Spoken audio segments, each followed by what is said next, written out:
Hey,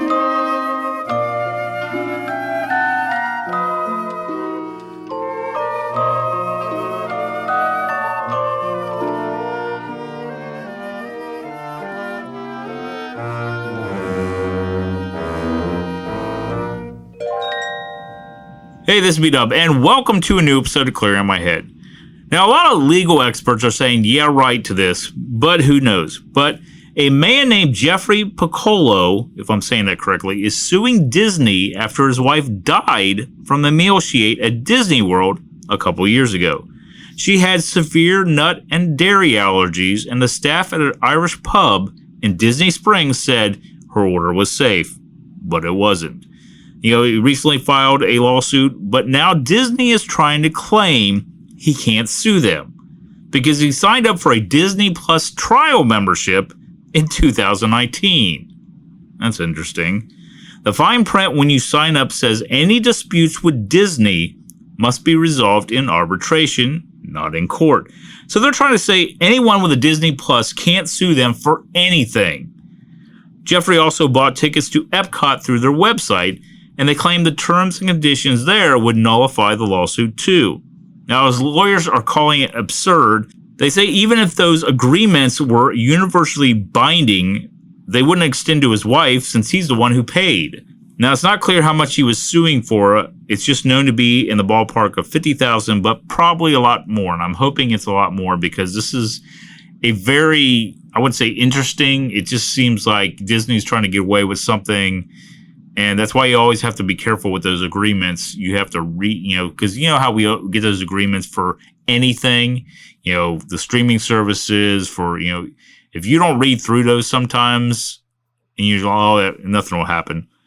This is what happened because I know a couple years ago when we went to Disney, I was just starting to go through my dairy allergy.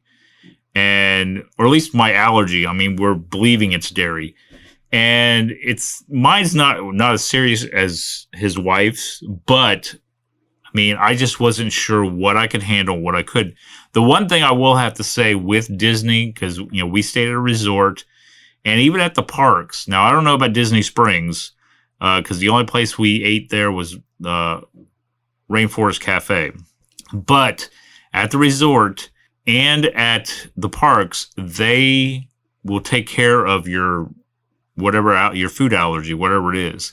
They help along. So I was able to, have breakfast. I would get there. This is how I got into Impossible Burgers, was at Disney, because I would order an Impossible Burger. I think I had one almost every day that we were at the resort. I would go get an Impossible Burger, and I never had any problems while I was there. Now, again, my, allergy is not as severe as hers was, so it's a little different. But at the same time, when it comes to Disney Springs, even though it's part of Disney, some of those places may not have anything to do, but they have to go under the Disney guidelines. So, I'm sure hoping that this guy got the financial, because, he can't bring his wife back. But hopefully he got something at the end when it comes to this. But anyways, thanks for listening to this episode of Clearing Out My Head. Don't forget you can listen to Clearing Out My Head on all major podcasting platforms. Also, you can check out my podcast page on Spotify where you can listen to past episodes. Check out my social media links, or you can leave me a message. But until next time, this is B-Dub. Thanks for listening, and I hope you join me next time as I continue with Clearing Out My Head. It's over. Your show is over. We're out of time. Wow, that was quick. Exactly. That was the whole show. See you soon. Okay, bye. Bye.